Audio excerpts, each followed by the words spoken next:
Hello everyone. তো রবিবার দিন সন্ধেবেলা আমরা চলে গিয়েছিলাম একটু স্পেন্সার্সে। বেশ কিছু ঘরের জিনিসপত্র কেনাকাটা ছিল, সেসব কেনাকাটা করে আর সামনে কিছু বিয়েবাড়ি আছে তার জন্য গিফটস কিনে, সেগুলো অন্য জায়গা থেকে অবশ্যই কেনা হয়েছে। সব কিছু করে তার পাশেই একটা ক্যাফেতে আমরা চলে এসেছিলাম। তো এই হচ্ছে ক্যাফেটার এন্ট্রান্স। তো ভীষণই সুন্দর ছিল ক্যাফেটা। তো যাতায়াতের পথে দেখা হয়, সবসময় টাইম হয় না যে ভেতরে ঢুকবো, সেদিন কিছুটা সময় ছিল তাই চলে এলাম। তো এখানে একটি ছেলে গান গাইছিল, বিশাল বলে, খুব সুন্দরও গান করছিল, প্রচুর গান করেছেও। আমরা অনেকক্ষণই ছিলাম এবং খাবারও বেশ ভালো ছিল ক্যাফের। আমরা অর্ডার করেছিলাম একটা কফি এসপ্রেসো আর একটা সাইড ডিশ মতো অর্ডার করেছিলাম।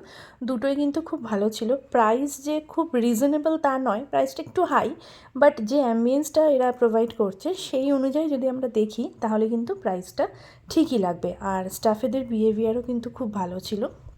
তো ভীষণই সুন্দর সন্ধ্যেটা কাটলো এবং সত্যি বলতে এতটাই সুন্দর কেটেছে যেটা আনএক্সপেক্টেডই ছিল কিছুটা। তো আমার কফি চলে এসছে, আমি কফি